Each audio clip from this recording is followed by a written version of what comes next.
우리가 창세기를 열어서 창세기가 우리들에게 무엇을 가르치는 것인가, 이것을 우리가 다 배우다 보면 성경 전체를 이해할 수 있어요. 특별히 창세기는 성경 전체의 모짜리판이다. 그 성경 창세기의 그 모짜리판인데 그 중에서도 창세기 1장은 더욱더 축소된 모짜리판이다.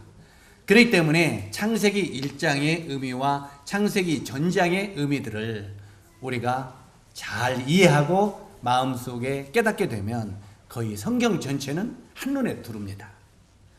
성경이 무엇을 말하느냐, 창세기를 모르면 성경을 알 수가 없습니다. 그래서 우리들이 이 창세기를 아는 것들이 얼마나 귀중하고 이 속에 가르치는 영적인 의미들이 얼마나 귀한 것인가를 우리가 아는 것은 참 중요하다. 다시 반복해서 말씀을 드리고, 오늘은 이제 창세기 25장으로 넘어가서 창세기 25장 20절에서 26절까지 말씀을 우리 한번 교독을 하고 교제를 나누도록 하겠습니다. 창세기 25장 20절부터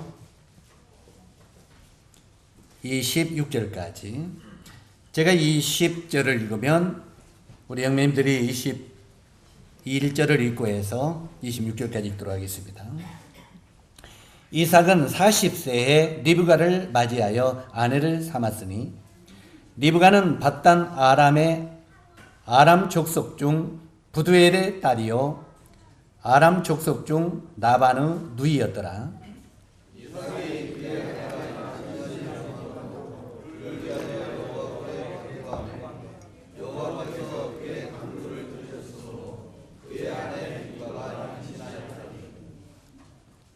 그 아들들이 그의 대 속에서 서로 싸우는지라 그가 이르되 이럴 경우에는 내가 어찌할꼬 하고 가서 여호와께 묻자온대. 여호와께서 그에게 이르시되 두 국민이 내 백성에 있구나. 두 민족이 내 목중에서부터 나누리이다. 이 조석에서 제수가 강하고 큰 자가 어린 자를 섬기리라 하셨다. 그 해상 기한이 찬즉 태 쌍둥이가 있었는데 먼저 나는 죽고 전신이 푸른 같아서 이름을 에사하고 후에 나온 아우는 손으로 에서의 발꿈치를 잡았으므로 그 이름을 야곱이라 하였으며 리브가가 그들을 낳을 때 이삭이 60세였더라. 자, 이삭이 60세에 이삭과 야곱을 낳았죠. 자, 그래서 60세 되신 분들 걱정할 것 없어요. 60세 되신 분들도 늦둥이를 하나씩 둘 수 있습니다. 주님이 허락하시면. 자, 60세 되시는 어르신들이 제일 좋아하시는구만. 60세에서 낳을 수 있다고 하니까. 오늘은 이 말씀을 통해서 야곱을 선택하신 하나님에 대해서 말씀을 드리도록 하겠습니다. 이 야곱을 선택하신 하나님에 대해서 말씀을 드리기를 원하는데, 야곱은 오랫동안 변하지 아니하는 삶을 산 사람이 야곱입니다. 다시 말해서 인생의 3분의 2는 그 삶이, 육신적인 그의 삶이 변하지 않았습니다. 그래서 이 인생의 3분의 2는 변하지 아니한 인생을 살았고, 나머지 3분의 1을 정말 하나님이 원하는 변화된 인생을 산 사람이 야곱입니다. 그렇기 때문에 여기에 이 야곱을 보면서 우리는 어떤 기대를 하게 됩니까?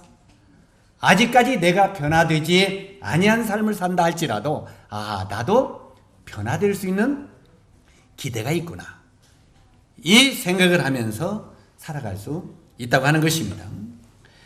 여기 이 야곱은 참 젊은 날 갈등과 좌절, 그 다음에 치사함의 옷을 벗고 인생의 석양에 아름답게 하나님의 사람으로 산 사람이 바로 야곱입니다. 우리가 이 아더 핑크라고 하는 성경학자가 있는데, 그 아더 핑크라고 하는 성경학자는 이 야곱의 생애를 이렇게 표현을 했습니다. 아침에 자욱한 안개 속에 안개를 헤치고 강하게 떠오르는 태양과 같다. 바로 이 야곱의 생애를 그렇게 표현했다고 합니다. 다시 한번 말씀을 드릴게요. 아침에 자욱한 안개 속에 안개를 헤치고 강하게 떠오르는 태양과 같다.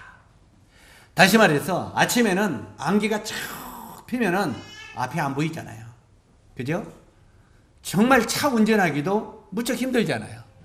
그런데 아침에 태양이 환하게 떠오르면 그 안개는 온데간데가 없어지고 모든 사물은 환하게 보입니다. 바로 이 야곱의 생애가 안개를 제치고 떠오르는 강렬한 태양과 같은 그 삶이 바로 이 야곱의 생애라고 그렇게 말했다고 하는 것입니다.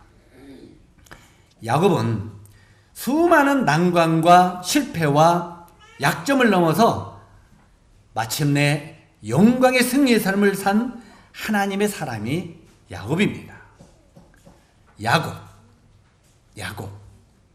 야곱이라는 뜻이 뭐라고 했습니까?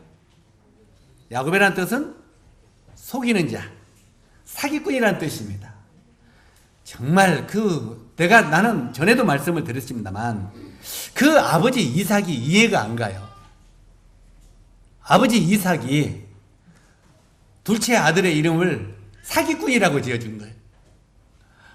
아니, 그가 좀 잘하다가 나쁜 짓을 했으면 그때 이름을 지어줬다면 모르겠는데 태어날 때부터 이름을 사기꾼이라고 지어줬어요.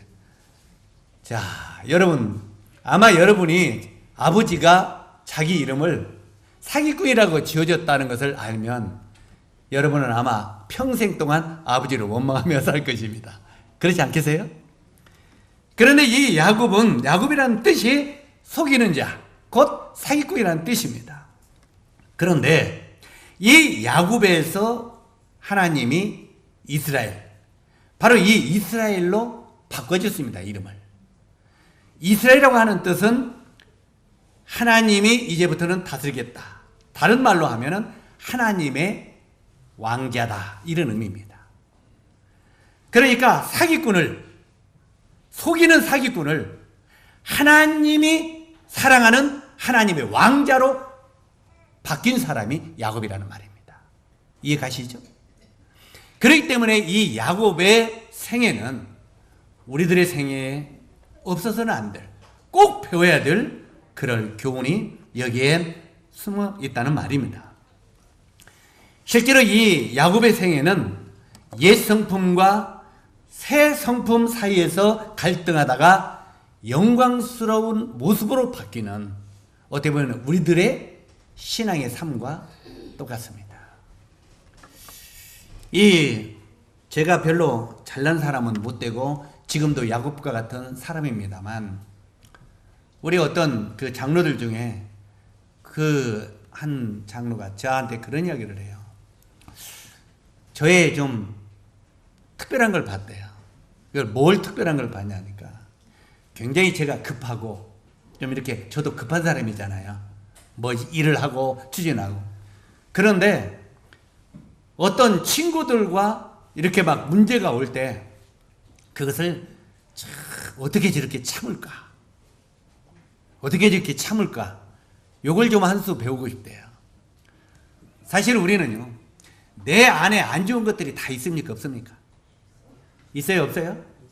없다는 건 거짓말이죠. 내 안에는 안 좋은, 아주 좋지 않은 것들이 다 있습니다. 그런데 때때로는 나를 굉장히 힘들게 하고 어렵게 하고 그러면은요, 세상적인 말로 한 대 쥐어받고 싶은 생각 있어요? 없어요? 때때로는 자식 우리 사랑하죠? 그러나 자식이 부모에게 그냥 계속 어렵게 하고 힘들게 하고 그냥 사귀지면 그 한 대 꽉 쥐어받고 싶은 마음 있어요? 없어요? 있죠. 친구가 됐든지 누가 됐든지 어떤 관계가 됐든지 한 대 쥐어받고 싶은 생각이 왜 우리라고 없겠습니까? 그런데 이것을 절제할 수 있는 힘이 있느냐 없느냐, 이게 바로 우리 삶이 야곱으로 사느냐 이스라엘로 사느냐, 그걸 가르치고 있다 이 말이에요. 이해 가시죠? 때때로 내가 나를 굉장히, 때때로는 아내도 막 남편을 어렵게 할 때 있어요, 없어요? 남편도 아내를 어렵게 할 때 있어요, 없어요? 때때로는 남편이 아내를 어렵게 하면 아내는 너 죽고 나 죽어볼까? 이런 마음이 올 때 있어요, 없어요? 자, 이 말하는 게 시원하죠? 너 죽고 나 죽자고 막, 응? 나를 이렇게 어렵게 하냐. 때때로는 남편 쪽에서도 아내가 그러면 이걸 한두 그냥 턱, 그러면 나중에 꿀밤한 대 때리면 때렸어, 너도 죽고 나 죽고, 이런 마음 있어요. 부부간에도 부자간에도 모녀간에도 얼마든지 친구간에도 이런 갈등이 올 수 있단 말이에요. 그러나 여기서 그 내 마음 가운데 안 좋은 것들을 그대로 드러내서 행동으로 옮기는 게 야곱입니다. 지금 쉽게 설명 안 하는 거예요. 이해가세요? 그런데 이것을 주님의 성령으로 말미암아 그것을 누르고 그것을 헤쳐나가고 오히려 그런 안 좋은 것을 성화시키는 이런 사람이 이스라엘이다 이 말이에요. 그래서 바로 이 야곱에서 이스라엘로 바뀌는 것은 우리들의 육신적인 생활 속에서 영적인 생활로 바뀌는 것이 야곱과 이스라엘의 관계다 이 말입니다. 이해가세요? 그러므로 적어도 우리들은 야곱으로 살겠습니까? 이스라엘이 살겠습니까? 우리가 정녕 예수 그리스도를 나의 구주로 믿고 내 안에 나의 주님으로 영접했다면 이제는 옛날의 야곱에서 이제는 이스라엘로 우리들의 영적인 삶도 바뀌어야 된다는 것이 본문의 교훈입니다. 이해가시죠? 그런데 우리는 바끝마다 이럽니다. 나는 원래 이렇게 태어나서 어쩔 수 없어. 그건 평생 나는 야곱으로 살다가 죽겠다 이 말입니다. 이해가십니까? 왜 못 고칩니까? 내 성격, 내 성깔 왜 없습니까? 다 있지. 그러나 그걸 왜 못 고치냐는 거예요. 정말 주님의 은혜를 깊이 생각하면 그걸 고칠 수 있겠어요? 없겠어요? 있다는 말입니다. 우리 주님이 내가 믿고 있고 내가 따르는 그 주님이 먼저 그 길을 걸어갔어요. 우리 예수님은요, 다른 사람을 위하여 자기의 생명을 버리는데도 많은 사람들이 예수님의 얼굴에 침을 뱉고 예수님의 그 등을 치고 얼마나 그를 비방했습니까? 그러나 이사야서 53장을 읽을 때마다 마음속에 느끼는 것은 그는 털 까는 자 앞에 잠잠한 어린 양처럼 그 입을 열지 아니하였도다. 그리고 자기를 십자가에 못 박는 그들을 향하여 아버지여 저들을 용서해 주옵소서. 저들이 하는 짓을 저들이 알지 못하니이다. 이게 우리 주님이에요. 우리가 믿고 있는 예수 그리스도 그분이 그런 분이기 때문에 그분을 내 안에 모시면 우리가 그분을 깊이 생각을 하면 우리도 그분을 흉내내면서라도 따라갈 수 있다 없다? 있다는 말입니다.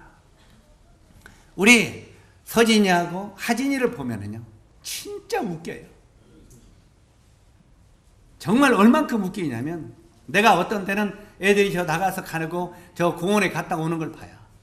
그런데 앞에서 이 하진이가 어떻게 가느냐면 나뭇대를 하나 들고 이러고 가요. 그러면 뒤에서 저도 나뭇대를 들고 형 뒤에서 이러고 따라가더라고요. 형이 가서 꽃을 하나 딱 꺾으면 어떻게 해요? 저도 딱 꺾어요. 그래서 알게 모르게 동생은 누구를 닮아가요? 형을 닮아가는 거예요. 실제로 우리 앞에서 행하시는 예수 그리스도 그분을 깊이 생각하고 따라가면 나도 모르게 그분을 닮아갈 수 있다 없다? 있다고 성경은 가르치는 것입니다. 그래서 여기에 이 야곱은 사기꾼인데 이스라엘은 하나님의 왕자입니다. 하나님은 사기꾼을 하나님의 왕자로 변화시키는 이 모습이 바로 여기에 본문의 내용이다 이 말입니다. 실제로 야곱은요 수단과 방법을 가리지 않고 성공만을 추구하던 사람이었습니다. 뭘 추구하던 사람이라고요? 세상의 성공만, 수단과 방법을 가리지 않고 성공만을 추구하던 사람이 야곱입니다.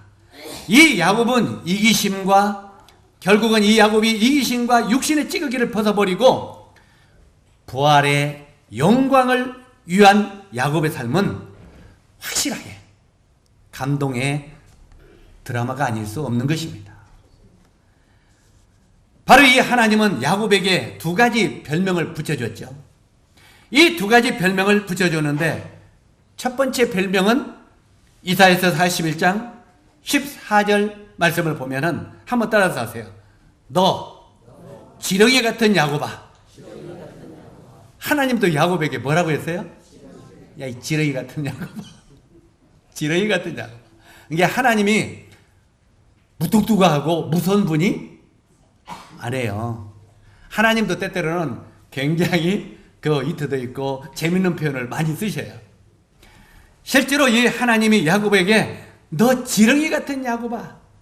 요즘에 그 개정성경에 보니까는 거기는 지렁이라고 하지 않냐고 너 버러지 같은 야곱아 이렇게 기록되어 있더라고요. 버러지 나무, 그 지렁이나 같은 것인데 실제로 너 지렁이 같은 야곱아. 그런데 44장 이사야서 44장 1절에 보니까 나중에 하나님이 이 야곱을 뭐라고 부르냐면 나의 종 야곱 내가 택한 이스라엘아 이렇게 말합니다. 다시 반복합니다. 나의 종 야곱 야 지렁이 같은 야곱아 이제는 내가 너를 택한 이스라엘아 이렇게 말을 해요. 그러니까 전에는 하나님 보실 때 지렁이 같은 야곱이었지만 이제는 하나님의 왕자로 내가 택한 이스라엘아 하면서 야곱을 부르는 것을 볼 때 하나님이 야곱을 어떻게 변화시켜서 어떻게 사랑하셨는가를 우리가 알 수 있다는 것입니다. 다시 말해서 꿈틀거리는 한 마리의 지렁이처럼 넘어지고 좌절하면서 살았던 야곱에게 붙여진 별명이 바로 지렁이입니다. 그 다음에 두 번째 별명이 있는데 두 번째 별명은 창세기 32장 28절 이하의 말씀에 보면 이스라엘로 별명을 바꿔줬습니다. 거기에 뭐라고 기록되어 있냐면 내 이름을 다시는 야곱이라 부를 것이 아니요. 야곱으로 그대로 살아라고 했습니까? 야곱으로 부르지 말라고 했습니까? 야곱으로 부르지 말라고 말합니다. 실제로 내 이름을 다시는 야곱이라 부를 것이 아니요 이제는 이스라엘이라 부를 것입니다 말입니다. 다시 말해서 이걸 오늘날 우리들에게 적용한다면 육신적으로 살던 너 아무개야. 자, 이제까지 인생을 육신적으로만 살던 너 용주야 이 말이에요. 이제는 네가 영적으로 사는 용주가 돼야 되지 않겠느냐 지금 이 말입니다. 뭔 말인지 이해가시죠? 우리가 전에는 완전한 육신적으로 살았다면 성령이 우리 마음 가운데 임재하고 예수 그리스도가 내 안에 나의 주님으로 영접했다면은 이제는 영적으로 살아야 된다는 거예요. 그래서 사도 바울도 로마서에 보면은 육신의 생각은 사망이요 영의 생각은 생명이니라. 실제로 우리들은 이제는 육신적인 삶 속에서 영적인 생각으로 옮겨가야 할 때가 안 되느냐 하는 말입니다. 이것은 바로 이 야곱에게 이스라엘이라고 이렇게 별명을 붙여줬는데 이것은 야복강 강가에서 하나님의 사자와 씨름하다가 붙여진 별명입니다. 실제로 이 뜻이 하나님이 다스리는 왕자라고 하는 뜻입니다. 지렁이와 왕자, 버러지와 왕자. 전에는 우리들도 하나님을 알지 못하고 때때로는 하나님을 믿고 나서도 우리는 처음에 버러지 같은 지렁이 같은 인생을 우리도 살았다는 말입니다. 그런데 이제는 우리가 지렁이에서 왕자의 생활로 점점 바뀌어야 되지 않겠느냐 하는 그런 내용입니다. 실제로 이 지렁이 같은 야곱이 어떻게 하나님이 다스리는 왕자로 변할 수가 있었겠습니까? 어떻게? 물론 야곱이 이렇게 변하기까지는 약 20-30년이라는 세월이 지나갔습니다. 야곱이 하루아침에 하나님의 왕자가 된 것은 아니라는 말입니다. 그 20년 동안 또한 20-30년 동안 수없이 그의 그 야곱으로서 살면서 터지고 엎어지고 괴로워하고 이런 난관을 거친 다음에 그가 20-30년이 지난 후에 그가 하나님의 왕자로 이스라엘로 바뀌었다는 것입니다.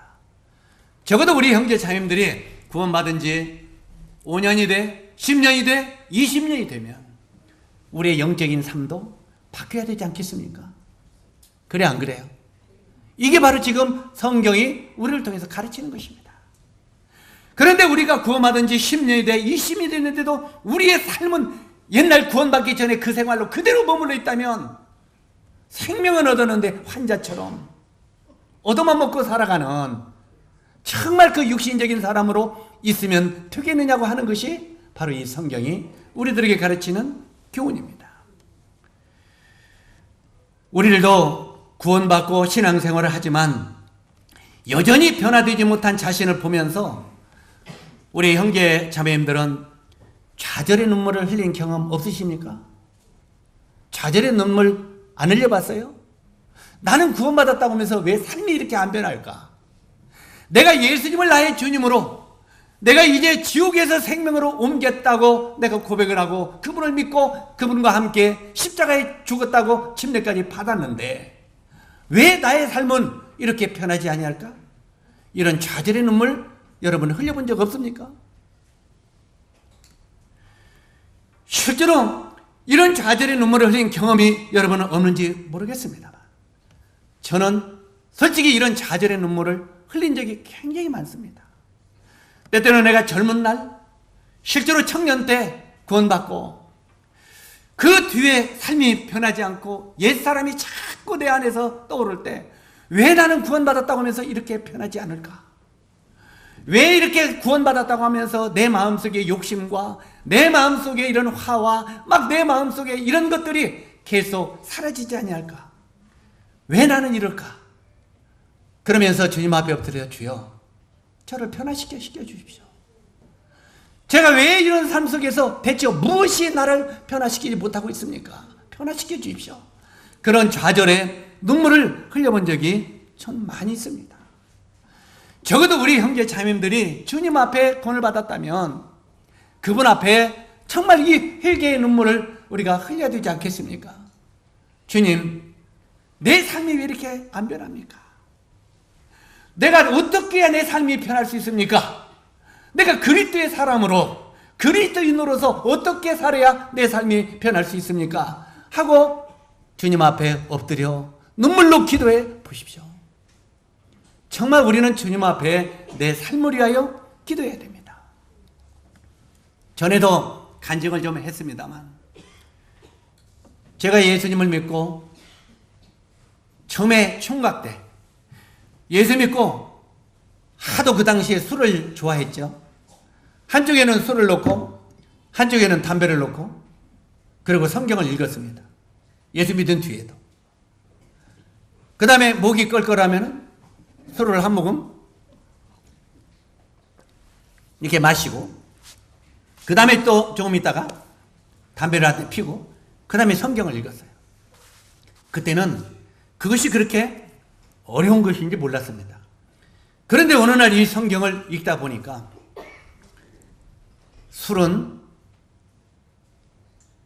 잠언 23장을 읽다 보니까 술은 네 마음에 망령된 것을 바라며 네 눈에 귀한 것이 보일 것이며 이 술은 어떤 것이 된다고 하는 것을 정확하게 가르치고 있어요. 그러면서 거기에 뭐라고 하냐면 술은 이런 것이니 한번 따라서 하세요. 너는 그것을 쳐다보지도 말지어다. 술은 이런 것이니 너는 그것을 쳐다보지도 말지어다. 그때 어이구 마 하나님의 말씀에 이런 게 있네. 그 말씀이 그것을 멀리하게 만들더라고요. 그런데 아무리 읽어봐도 담배는 끊어라. 이 담배는 피지 말라는 말이 없어요. 그래가지고 담배는 좀 오래 피웠어요. 내가 구원받고 한 1년 피웠을 것 같아. 그런데 1년을 피우다가 보니까 너희가 먹든지 마시든지 하나님의 영광을 위해서 하라 하는 말씀이 눈에 딱 띄더라고요. 한번 따라서 하세요. 너희가 먹든지 마시든지 하나님의 영광을 위해서 하라. 그런데 가만히 그 말씀을 보다 보니까 담배? 예수 믿는 사람들이 담배 피워 안 피워? 피워요 안 피워요? 이거 안 피대? 그러면은 이건 안 믿는 사람들이, 예수님을 모르는 사람들이 피는 건데, 그러면 이건 덕이 안 되고 영광이 안 되니까 이건 피지 말아야 되겠네. 그런데도 담배가 안 끊어져요. 왜? 아편같이 몸에 배기어서. 그래가지고 그것 때문에 굉장히 괴로우면서 낮에는 엎드려 주님 앞에 회개하기 시작했습니다. 주님, 내 힘으로는 이게 안 끊어집니다. 저를 도와주십시오. 저를 이거 끊게 도와주십시오. 내 힘으로는 안 되니까 주님이 당신이 나를 끊게 해주십시오. 내가 당신을 믿었다면 당신이 나를 끊게 해주십시오. 그렇게 주님 앞에 간절히 기도했더니 주님이 그 다음에 담배를 피다가 기절해서 쓰러지게 만들었어요. 그리고 한 20분 동안 정신을 잃고 쓰러졌어요. 그 다음에 이렇게 눈을 떠보니까, 이렇게 눈을 떠보니까 저쪽에 떨어진 그 당시에는 제일로 좋은 담배가 청자담배였어요. 잊어버리도 안 해요. 45년이 흘러갔지만 청자담배가 있잖아요. 청자담배가 저쪽에서 타고 있더라고요. 그런데 그 냄새가 이렇게 오는데 속에서 막 니코틴 썩은 냄새가 올라오는 거예요. 그러면서 막 토하려고 하는 거예요. 그러더니 그 다음부터는 담배 옆을 가지 못하는 거예요. 갈 수가 없어요. 냄새가 얼마나 고약하게 나오는지. 그러니까 내가 끊을 수 없으니까 하나님 당신이 좀 끊게 해주십시오 했더니 그분이 그래 그럼 내가 하마 하고 그분이 개입하시더라고요. 그 다음부터요, 담배 냄새에 얼마나 민감했는지 저쪽에 그 문을 열고 저 뒤에서 누가 쑥 들어오면은 쭉 냄새가 와요. 이렇게 보면은 저 부친이 아직 담배 못 끊었구나. 그냥 알아요. 솔직히 김제에 와서 우리 김영수 부치님 담배 오래 못 끊은 거 내가 잘 알고 있었죠. 저기서 쑥 들어오면 냄새가 벌써 들어오는데요. 그러나 바로 부끄럽게 말을 못 하잖아요. 계속 그를 위해 기도할 따름이죠. 왜? 내 경험이니까. 그런데 때가 되면 주님이 끊게 해주셔요. 그런 중요한 건 뭐냐? 우리는 주님 앞에 엎드릴 줄 알아야 된다는 거예요. 내가 그런 일을 행하면서도 죄를 죄로 여기지 않냐고 담대히 행하면 평생 안 끊어지는 거예요. 그러나 주님 앞에 엎드려서 주여 저를 불쌍히 여기십시오. 내 삶이 왜 안 변합니까? 저를 변화시켜 주십시오 하고 주님 앞에 회개하고 그분 앞에 가까이 나가면 그분은 여러분의 삶 속에 개입을 하신다는 것입니다. 여러분이 그분을 간절히 구하지 아니하고 여러분이 그분 앞에 간절히 나아가지 않기 때문에 여러분의 삶이 변하지 않는다는 것입니다. 그러나 주여 저를 변화하십시오. 저는 지금도 야곱으로 살고 있습니다. 얼마나 제 마음 가운데 야곱 같은 사기꾼 같은 인생을 제가 살고 있습니다. 거짓말투성이로. 주여 저를 변화시켜 주십시오. 주님 앞에 간절히 나갈 때 하나님이 오늘날도 여러분을 야곱에서 이스라엘로 변화시켜 주실 것입니다. 아멘. 여러분이 인생을 살면서 이왕에 우리가 주님을 영접하고 구원받았다면 하나님 저를 변화시켜 주십시오. 제 삶을 이제는 야곱처럼 이스라엘로 바꿔주십시오. 이런 기도가, 이런 간절함이 여러분 삶 속에 있어야 된다고 믿습니다. 여기에 오늘 본문을 통해서 이제는 야곱의 탄생을 한번 살펴보도록 하겠습니다. 이삭과 리브가의 간절한 기도를 통해서 아이를 가지게 되었는데 이 뱃속에 쌍둥이를 하나님이 했어요. 우리 형제 자매님들도 60세가 되면은 자매가 아니라 형제가 60세가 되면은 아직 나 애기도 못 낳았는데 하나님 간절히 우리에게도 애기를 집주면 여러분에게 쌍둥이 줄지 몰라요. 여기 보면 간절하게 이삭이 기도하니까 쌍둥이가 알렸어요. 쌍둥이가. 자, 쌍둥이가 돼가지고 어떻게 됐습니까? 여기 보니까 요 쌍둥이가 리브가, 이삭의 부인인 리브가의 뱃속에서부터 뭘 시작했어요? 싸움을 시작했어요. 이 녀석들이 뱃속에서 때때로 내가 배에서 보면은 애들이 엄마 배를 찬다는 소리는 들었어요. 왕자빈이 배 차던가요? 나는 내가 애를 안 배봐서 몰라. 그런데 뱃속에서 엄마 배를 찬다 그래. 야가 배를 차래 그래. 그런데 여기 지금 야곱과 이삭은 뱃속에서 뭐 하고 있어요? 형제간의 뱃속에서부터 치고 패고 복싱을 하고 있어요. 싸움을 싸우고 있어요. 그러니까 여기에 뱃속에서 이미 싸우고 있으니까 여기서 중요한 것은 리브가가 하나님 앞에 엎드렸다는 것입니다. 이게 리브가의 신앙 아닙니까? 리브가가 하나님 앞에 엎드려서 하나님, 내 뱃속에 하나님의 은혜를 베풀어서 쌍둥이를 주셨는데 요 녀석들이 뱃속에서 싸우네요. 이거 어찌할까요? 사실은 여기에 이 말씀이 저를 전주에서 27년 전에 김제로 오게 한 부분적인 말씀도 됩니다. 여기 보니까 하나님께 나아가서 리브가가 기도합니다. 오 주여, 이 두 쌍둥이가 내 뱃속에서 싸움을 싸우고 있습니다. 어찌하면 좋을까요? 이렇게 하나님 앞에 물어봅니다. 그러니까 여기 지금 뭐라고 말합니까? 하나님이 뭐라고 했어요? 한번 따서 하세요. 내 뱃속에 두 국민이 다투는구나. 지금 리브가는 자기 뱃속에 두 사람이 싸우고 있다고 말합니다. 두 사람이. 그죠? 누가? 형과 동생이. 이 두 형제가 내 뱃속에서 싸우고 있네요. 그런데 하나님은 리브가에게 네 뱃속에 두 국민이 싸우고 있구나. 자, 하나님이 보는 눈과 사람이 보는 눈이 같아요, 달라요? 뭐가 다릅니까? 사람은 형제간 사람 두 명만 보고 있어요. 그죠? 하나님은 뭘 보고 있어요? 먼 미래에 두 국민을 보고 있어요. 나라를 보고 있다 이 말이에요. 실제로 제가 이 김제에 오기 전에 김제에 합당한 일꾼을 보내달라고 기도했었어요. 그때 사도행전 8장을 주님이 보여주면서 그 사마리아에서 열심히 복음을 전하던 빌립에게, 빌립아, 네가 광야로 내려가라. 그런데 빌립은 두말하지 아니하고 하고 광야로 내려가더라고요. 그런데 광야로 내려가니까 아무도 없었죠. 나중에 저쪽 멀리서 병거가 오는데, 뽀얗게 먼지를 일으키면서 병거가 오는데 에티오피아 깐다게 여왕의 국군을 맡은 신하, 바로 이 네시가 말을 타고 오는 것을, 병거를 타고 오는 걸 보았습니다. 나중에 그 병거를 타고 간 그 에티오피아 네시에게 빌립이 전도하죠.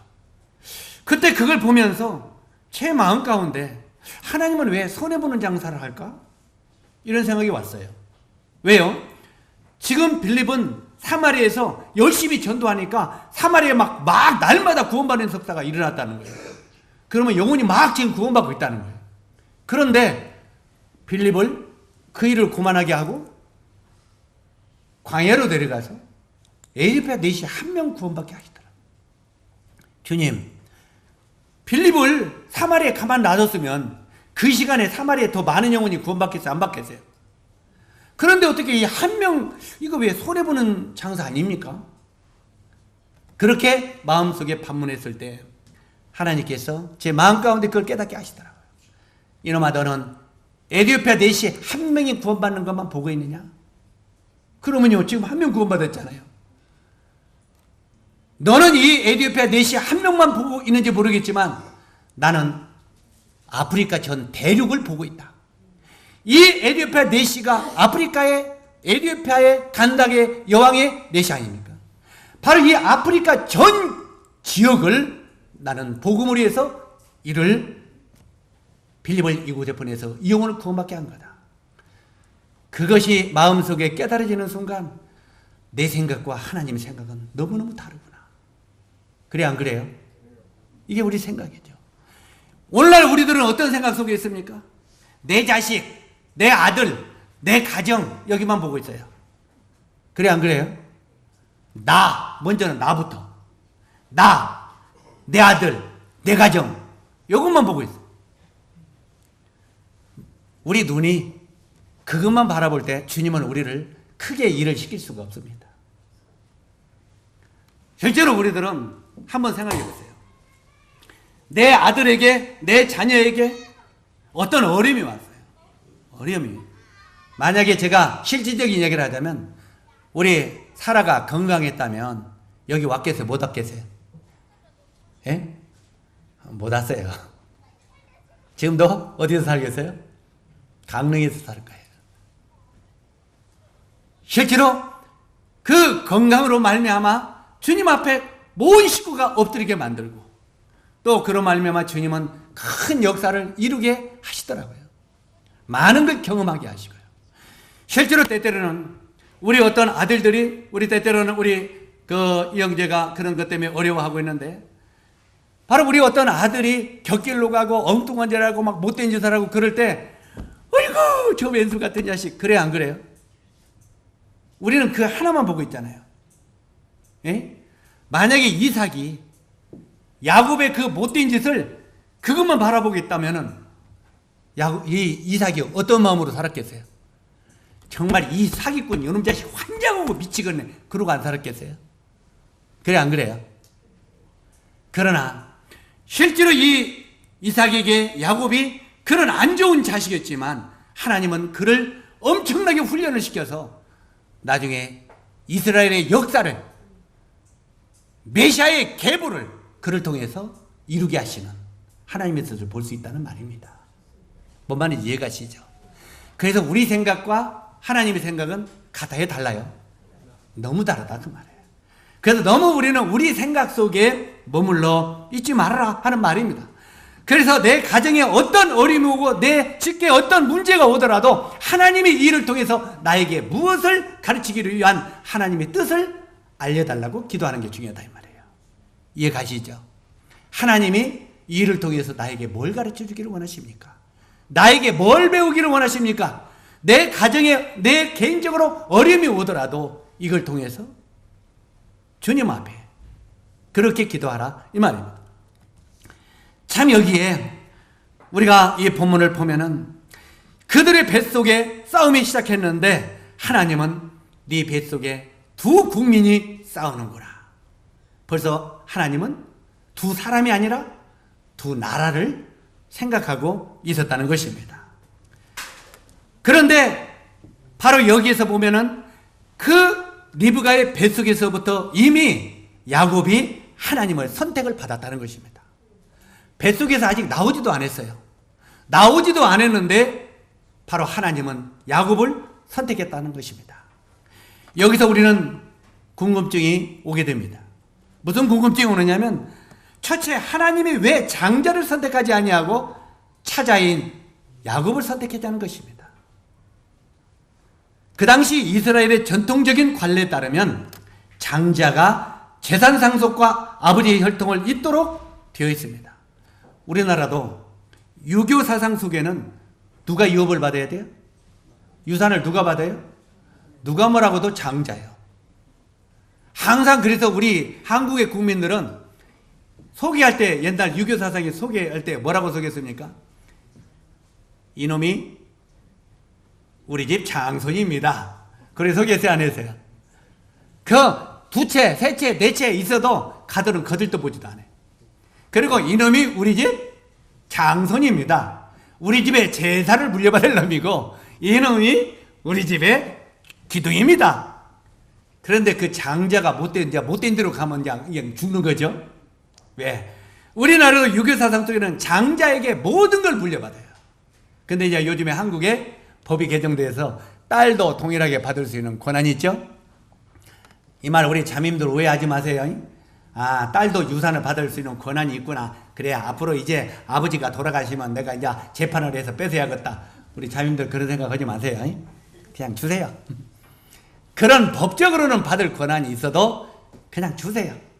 주는 자는 뭐가 있어요? 복이 있다. 복이 있다. 실제로 주어가지고 주님이 그를 궁핍하게 만들지 않습니다. 돈이라고 하는 것은 있으면 있을수록 고민이 더 빠지게 되어 있습니다. 왜? 그걸 지키기 위해서. 자, 여기 이 장자를 선택하고 차자를 선택했는데 실제로 이스라엘의 전통의 관례에 따르면 장자가 재산 상속을 받고 아버지의 혈통이 있도록 되어 있습니다. 그런데 그런 전통을 관례를 깨뜨리고 하나님은 차자를 선택했다는 것입니다. 그리고 하나님은 약자인 야곱을 선택함으로 우리와 같이 연약하고 소외되고 문제가 많은 자들을 선택해서 사용하신다고 하는 하나님의 배려를 여기서 우리가 볼 수 있다는 것입니다. 다시 말해서 하나님은 착한 사람만 사용하는 것이 아니다. 자, 한번 따라서 하세요. 하나님은 착한 사람만 사용하는 것이 아니다. 오해하지 마세요. 아, 착하게 살면 하나님이 사용하지 않는구나. 오늘부터 나도 못되게 살아야겠다. 이렇게 오해하지 말라 이 말입니다. 에? 실제로 이 하나님은 정말 우리가 못돼 먹었어도 우리가 하나님 앞에 엎드리고 회개할 줄 안다면 그를 훈련시켜서 그를 아주 명장으로 만들 수 있다는 것입니다. 그럴 때때로 우리 형제 자매들은요, 조금 못된 형제나 자매들을 함부로 판단하지 마세요. 아이고 저 형제 못된 놈, 아이고 저 자매 못됐어. 조심하세요. 왜냐하면 우리가 볼 때 저 못된 자매, 저 못된 형제 하지만 하나님은 그를 훈련시켜서 최고의 이스라엘로 사용할 수 있다는 것입니다. 이게 하나님의 뜻이라는 겁니다. 이해가세요? 나는 착한데 하나님은 그를 안 사용할 수도 있다는 거예요.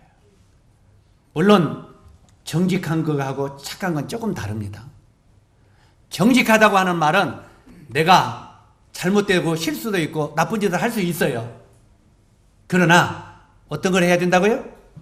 정직이라고 하는 건 빨리 주님 앞에 가서 엎드려 회개해야 돼요. 이런 사람을 정직하다고 말하는 거예요. 정직한 건 착하게 살아가는 걸 정직하다고 말하지 않아요. 하나님 앞에 내가 잘못한 걸 잘못했다고 말할 수 있는 이런 사람을 정직하다고 하는 거예요. 이해가시죠? 자, 여기 지금 우리가 이 말씀을 보면서 하나님은 정말 이렇게 형편없는 야곱 같은 사람도 얼마든지 훈련시켜서 귀한 사람으로 사용하실 수 있다는 하나님의 배려, 이걸 우리가 배울 수 있다는 것입니다. 우리가 고린도전서 1장 26절로 29절에 보면 이런 말씀이 있습니다. 하나님의 택하심을 지혜 있는 자가, 문벌 좋은 자가, 미련한 자가, 약한 자가, 천한 자가, 멸시받는 자들을 택하사 강하고 지혜로운 것들을 부끄럽게 하시는 것이 하나님의 뜻이라고 말하고 있습니다. 하나님은 어떤 자들이요? 문벌 좋은, 하나님이 사용하시는 것은 문벌 좋은 자들, 또 그 다음에 잘 맞으면 배운 자들, 그 다음에 어떤 자들입니까? 미련한 자, 약한 자, 천한 자, 멸시받는 자, 이런 자들을 택해서 지혜롭고 떵떵거리는 자들을 부끄럽게 하신다는 거예요. 이게 하나님의 뜻이라는 거예요.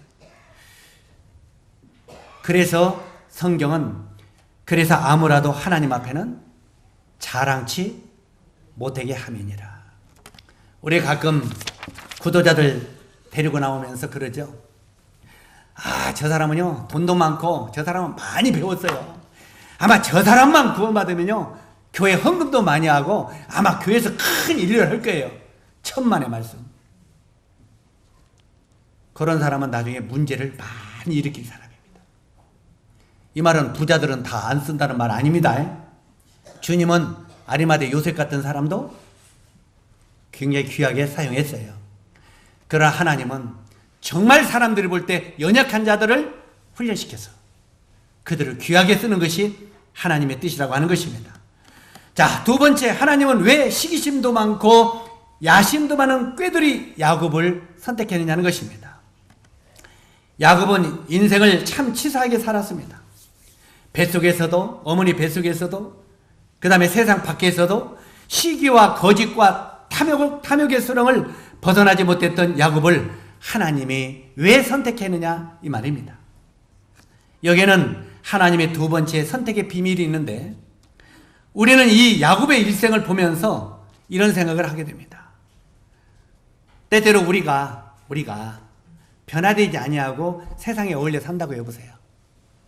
만약에 우리 용주 형제가 세상에서 좀 어렵게 산다고 해보세요. 그럼 사람들이 뭐라고 말합니까? 아니, 믿는다는 사람이 저럴 수 있어? 우리 이런 소리 많이 들었습니까? 안 듣습니까? 한번 따라서 하세요. 믿는다고 하는 사람이 저럴 수 있어? 이런 판단 받아요, 안 받아요? 그것 때문에 우리 말도 못하고 꼼짝 못하죠. 그 말만 오면은 그때부터 그냥 입에 다물어서 아무 말도 못하죠. 옛날에 우리 누나들이 나보고 그러더라고요. 이제 지금은 안 그러는데 전에 가끔가다 이제 제가 젊은 날은 아무리 예수 믿고 구원받아서도 또 이렇게 막 이 성질이 가끔 나요, 안 나요? 나죠. 나면은 우리 누나들이 뭐라 하냐면, 야, 예수 믿는 게 그러니? 이게 무기요. 예수 믿으면 꼼짝 못하게 만드는 거예요. 예수 믿는 게 그래? 그래가지고 제가 꼼짝 못했거든요. 나중에 주님 앞에, 주님, 내가 왜 변하지 못해가지고 이런 소리를 들어야 됩니까? 주여, 내가 이런 소리 안 듣고 살게 해주십시오. 그때 주님이 저를 변화시키기 전에 지혜를 주시더라고요. 지혜를 주는데 어떤 지혜를 주느냐? 바로 우리 누나가 다음에 그런 질문을 할 때, 그러기 때문에 나는 예수가 필요하다고 그랬습니다. 한번 따라하세요. 내가 바르지 못하기 때문에 나에게 예수가 필요합니다. 그래요, 안 그래요? 그래요, 안 그래요? 예수님이 뭐라고 하셨기에?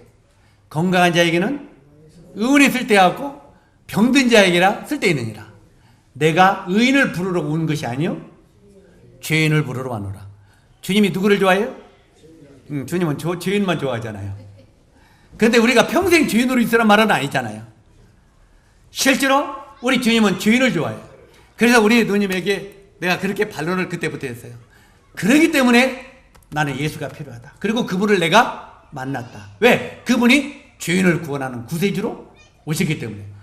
그러면 누나는 어때? 하고 이제 반론은 시작돼야 안 돼요. 전도에 반론이 시작되죠. 그래서 전도는 항상 시인하고 반론을 해야 돼요.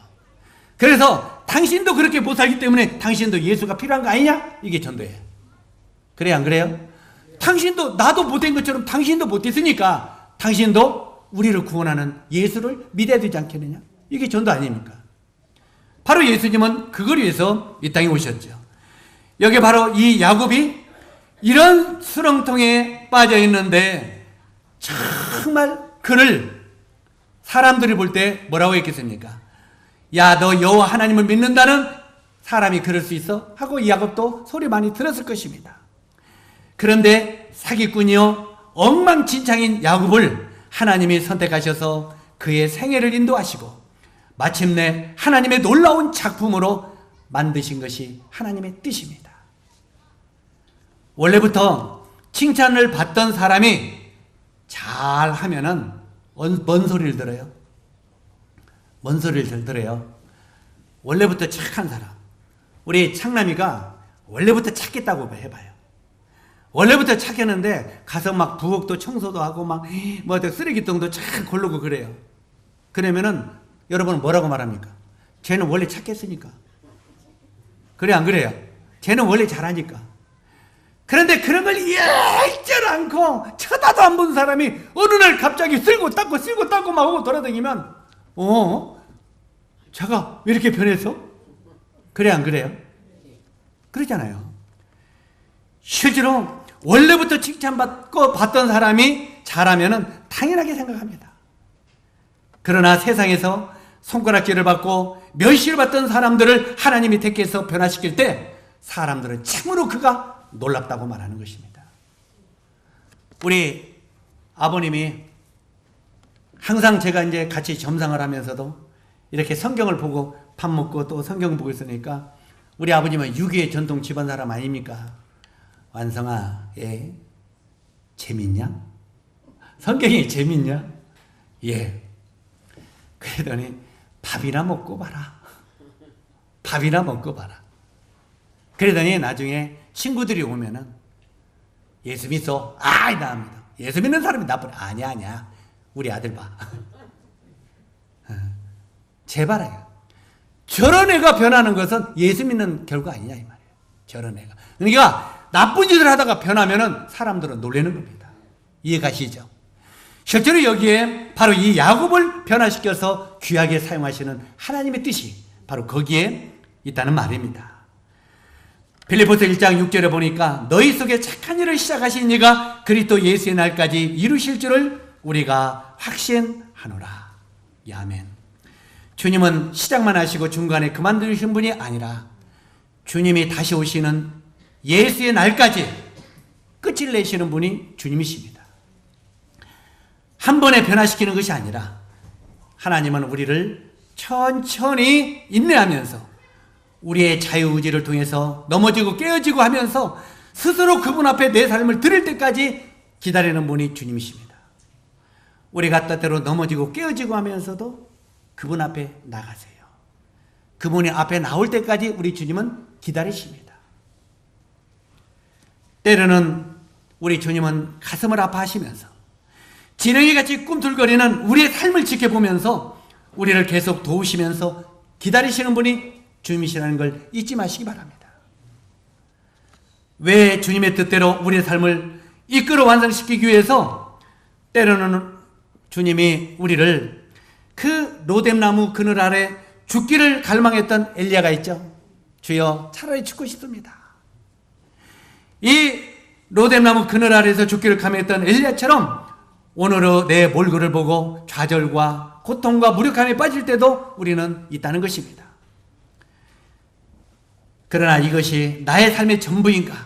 그러나 그런 연약함과 넘어짐까지도 사용하셔서 그분의 역사로 완성시키는 것이 바로 하나님의 뜻입니다. 마무리를 하겠습니다. 로마서 8장 8절에 보니까 하나님을 사랑하는 자 곧 그 뜻대로 부르심을 입은 자들에게 모든 것이 협력하여 선을 이루느니라 이렇게 기록이 되어 있는데 여기에 기록된 선은 하나님의 기대를 이루신다 이런 의미입니다. 하나님의 기대를 이루신다. 하나님은 우리에게 계속 말씀하십니다. 너의 연약함을, 너의 무능함을, 너의 추함을 내가 다 알고 있다. 우리 주님은 우리의 무능함을 알고 있습니다. 그리고 우리의 추함도 이미 우리 주님은 다 알고 있습니다. 그리고 우리의 연약한 것들도 우리 주님은 다 알고 있습니다. 이미 다 알고 있어요. 그러나 나는 너의 삶을 계획했기 때문에 내가 너를 결코 포기하지 않겠다고 그분은 말합니다. 그분이 우리 삶을 계획했기 때문에 우리를 포기하지 않는다는 거예요. 이렇게 세상에 수많은 사람들이 많은데 그 중에 우리같이 형편없는 것들을 주님이 택해서 나를 구원시켰다는 건 놀라운 거 아닙니까? 우리 옛날 허인우 경제가 전주에서 구원받고 전주의 태극산 높이 올라가가지고 전주 시민을 향하여 소리쳤다고 합니다. 그때가 전주 시민이 약 30만 대인데 30만 대 1로 하나님이 나를 구원시켰다 하고 큰 소리 쳤답니다. 적어도 그 정도 포부를 주님 앞에 퍼부었을 때 전도자가 될 수 있지 않겠습니까? 그러니까 하나님이 그를 들어서 전도사로 쓴 거 아닙니까? 적어도 오늘날 김제시의 인구가 5만 5천, 군단위까지 합쳐서 11만 5천, 11만 5천 중에 1인, 11만 5천 대 1인 하나님이 나를 택해서 구원받았다. 놀라운 거 아닙니까? 그렇게 당당하게 하나님 앞에 나가야 된다. 그러면 하나님은 그래 내가 너의 연약함도 알고 내가 너의 추함도 알고 내가 너의 모든 것을 다 안다. 그러나 내가 너의 삶을 계획했기 때문에 내가 너를 포기하지 않겠다고 그분이 말하고 있습니다. 자, 우리 한번 이렇게 해보세요. 이렇게 양손으로 잡아보세요. 자, 오른손은 우리 주님의 손입니다. 왼손은 내 손입니다. 자, 잡아보세요. 까. 그 다음에 내 손을 한번 넣어봅니다. 자, 하나님의 손은 나를 놓고 있습니까? 안 놓고 있습니까? 하나님은 의로운 오른손으로 우리를 붙들고 계시다. 끝까지 붙들고 계신다고 말씀하시는 것입니다. 바로 이 말이 성경에 나오는데 너희는 나를 버릴지라도 너희는 나를 포기할지라도 나는 너를 포기하지 않겠다. 이게 하나님의 뜻입니다. 여러분은 하나님을 떠나 살 수 있지만 하나님은 여러분을 결코 떠나지 않는다고 하는 사실을 믿게 되시기를 바랍니다. 우리가 이사야서 49장 15절에 여인이 어찌 그 젖 먹는 자식을 잊겠으며 자기 태에서 난 아들을 긍휼히 여기지 않겠느냐.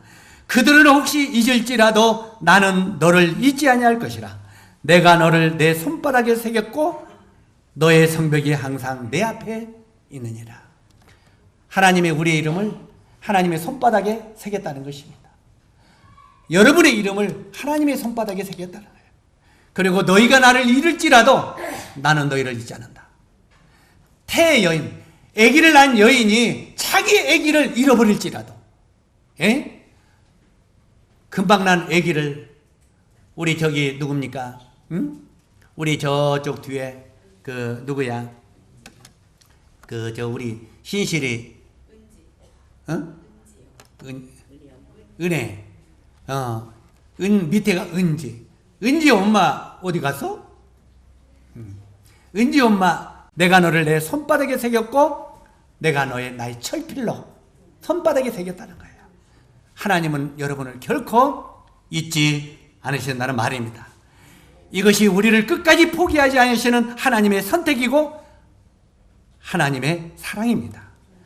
우리들도 이 야곱처럼 하나님의 택함을 입었다는 자부심을 가지고 당당하게 하나님을 섬기며 살게 되기를 바랍니다.